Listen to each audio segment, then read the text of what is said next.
I've always been a big personal fan of the Cormate range of boats, and behind me here is the very latest Chase 32.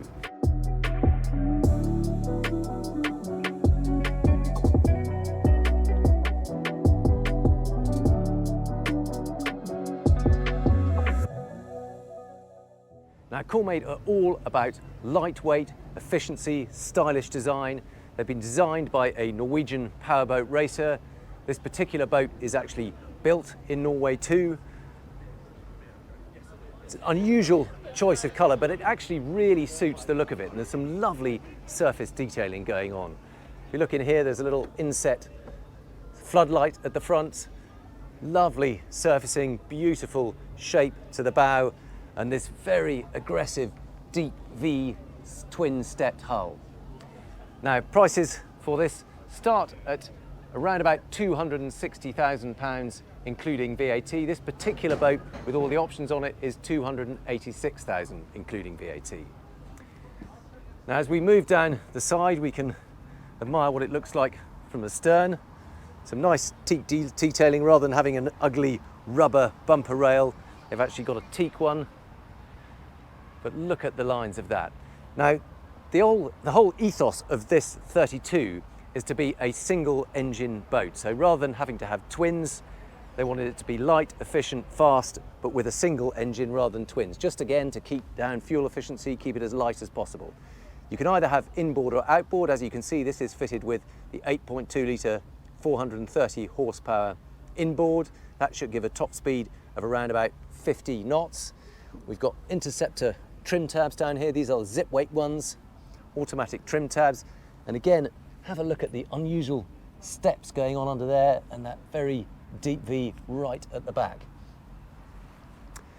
Now, you can also have outboard power. Again, all single engines, starting from 300 horsepower up to the mighty 600 horsepower V12, and that will give you a top speed of an estimated 65 knots. You can also have a bigger inboard, so plenty of different options, but they are all single. Attractive seat at the stern here. It's always fun when you're at anchor to be able to sit out facing stern. Obviously not quite the view you're going to get once you're afloat, but you get the picture. You can sit on there, look out the back. Got walkways either side of this backrest. Now, clearly in this mode it creates a backrest for the bench, but this will also swing over. I'm not sure if I'm able to do this.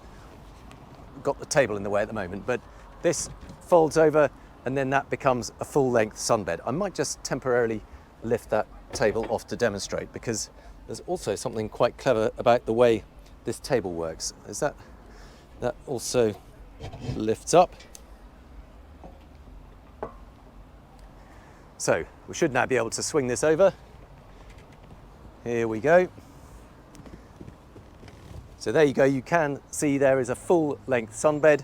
So nice to be able to stretch out, soak up a few rays, but equally it provides a very simple, very secure back support when you're sitting here facing forwards. There is a shower built into that aft end there. We've got lovely teak grab rails all the way along here. I also like some of this detailing. So you've got the conventional cleat for tying your lines or springs, but also we've got these little clam cleats for the fenders. So very easy, if you need to adjust the height of your fender, just pull the rope through or pull it out and reposition it. Makes it very nice and simple. Now, the reason I took this table out is to demonstrate that very cleverly they have got built-in storage space for this. This slides into this special storage slot here. It means it tucks very neatly away when you don't want to use it. Same again for the table leg. That also slots into position there, just like that. So the whole thing can be really secure, tucked completely out of the way. Now, moving forward, there are a couple of small storage everywhere on this boat where there is a little void. They will put storage in there. Both sides, steps up onto the side deck. We'll just have a quick run around the decks. Good to see that there are grab rails as you move forward, but very cleverly, these also double as supports for the canopy. So you can see that that unlooks from there, that swings up, and then you can create a canopy and keep this area nice and shaded. Solar panels built into the deck head here. That obviously is used to help charge the battery. It does have a lithium ion house battery, so really good to see that you get that as part of the standard package. That will provide much more power than a lead acid battery, but for a fraction of the weight. So, and that is used just to keep that charged up. Another sun pad here on the foredeck, and this is a neat feature too. The whole of this leading edge is actually hinged, so it lifts up and provides a flow of fresh air into the cabin, or you can chuck your bags down through there. But equally, once you close it up, it then becomes the headrest for the sun pad. So just clever thinking all round. You've got a full-length sun pad with a nice backrest, but also easy access down below. Anchor locker forward. Now, this being a Scandinavian boat, this one is actually fitted with a stern anchor. It's come direct from Norway. And look at this. A lot of the mouldings are pure carbon fibre, and that appears to be one of them. So again, all in the interest of keeping it light and strong. The hull itself is not all carbon fibre, but it uses it strategically in areas to reinforce it, or for certain mouldings that they want to keep particularly light. Teak grab rails all the way along here. Just looks really classy. And then back down into the cockpit.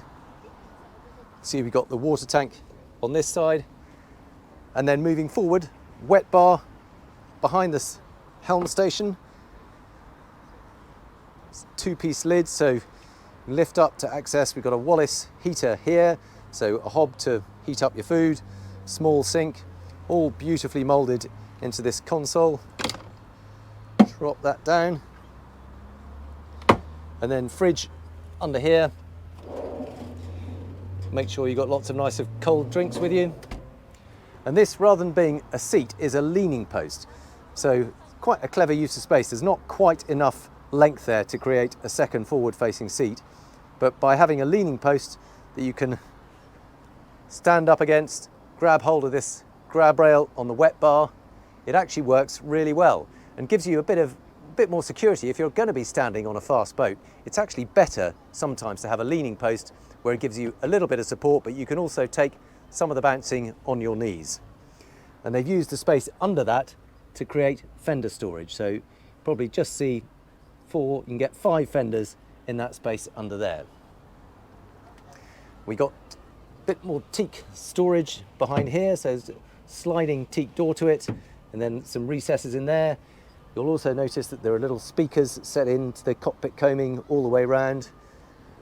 And here is the filler for the petrol and the wastewater.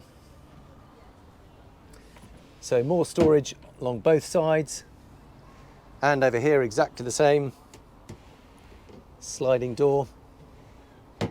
And then the helm station itself. Now this is quite an unusual idea too, because normally when you have 2 seats like this, there wouldn't be any separation between them. But you can see here, they've actually got a complete separation between the 2 seats so that they can have the throttles and all the major controls for the driver exactly where they need to be. So you always want this a little bit closer to you than the wheel. And actually by having this here, it provides separation, but it also a perfect mounting point for the throttles. Now this uses a wireless kill cord. It is the Coast Key wireless kill cord system. I've got one on my boat and absolutely love it. It just means you don't have to think about remembering to hook on the kill cord. They have got a manual kill cord too if you want to, but you just wear a lanyard around your neck, and if you fall overboard, then that will automatically cut the engine, and then you can either key in the code or use a little remote control fob that you keep around your neck. Full racing throttles, so you have the gear engagement here, the smaller one, forward, neutral, reverse, and then you've got the main throttle itself on this side. Just gives you more control. If you're a really skilled driver, you can really whack the power on and off, and it just gives you a bit better control of your precise speed, and particularly if you leap out the waves, you want to pull the throttle back very quickly, make sure the engine doesn't over rev. You've got the trim on that here too, and then bow thruster, just simple switch either side, starboard port. Now it's a really business-like helm station. Rather than just using standard buttons, they've gone for this slightly kind of almost special forces or high-end hi-fi look. These lovely little toggle switches, got the aft anchor up and down, the wiper switch on, off, the hatch for the engine. In fact, we might just have a look at that now. So if I twist that one over to that side, hopefully the engine hatch is opening. It is indeed. Just go up a little bit more, make sure we get a proper look. Okay, that's probably far enough. So there is the engine. It is the 8.2 litre big block V8, Mercury, 430 horsepower, and that should give you 50 knots cruising, well, 50 knot maximum speed, but very comfortable cruising right into 40 knots. And that's what these boats are so good at doing, covering big distance in comfort at speed. Lots of space around it, all beautifully moulded out and flow coated. There is the lithium ion battery for all the house electrics. That is the stern anchor that they use in Scandinavia. That's because they usually go bow into an island, tie a rope to a rock or around a tree, and then hang the anchor at the stern to hold you in place. Separate starter motor battery for the engine. They're all beautifully designed and engineered, lovely and clean, lots of space around it. And of course, if you go for the outboard engine, then this becomes a big storage facility. Then moving forward, we can drop down into the cabin. And this is where it really makes a big difference over the T28. You've got so much more space downstairs. Little bit of a drop down, put your foot on that part and then drop down deep into the V of the hull.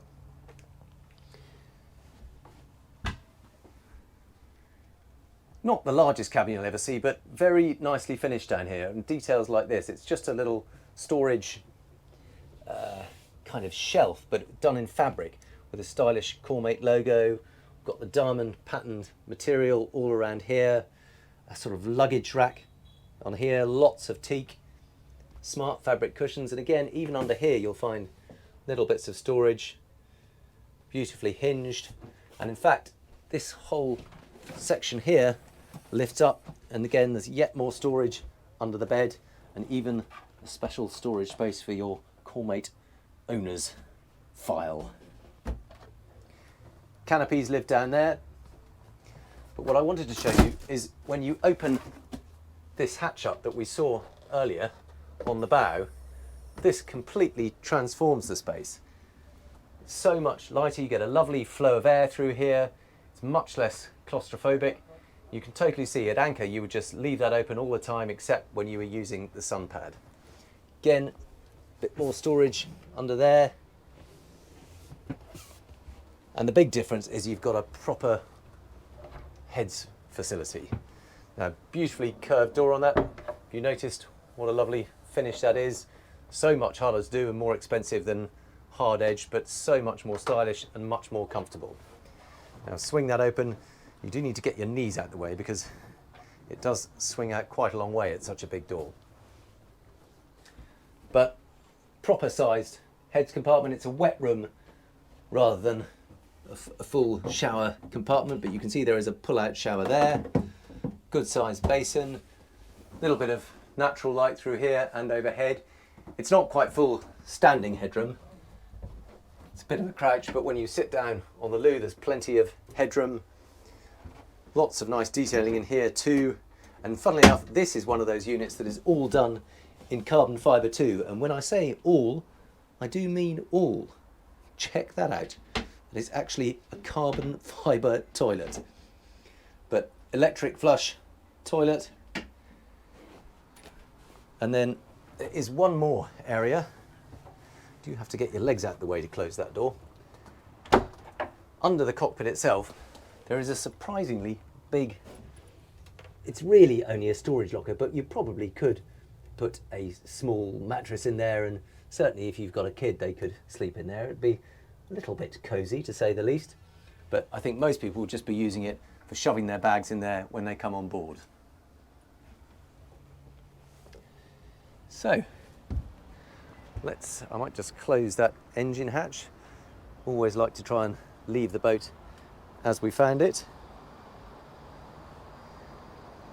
Just admire that gently shutting down like a giant clamshell.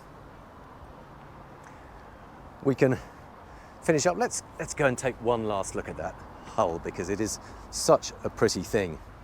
And in the evening sunlight, in that colour, it looks even better. So that is the Cormate Chase 32.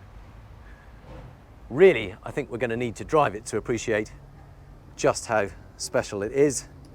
But in terms of a fast, stylish, practical weekender that should be surprisingly efficient because it's so light, it weighs just over 2.7 tons, which for a 32-foot boat capable of that kind of speed is pretty remarkable.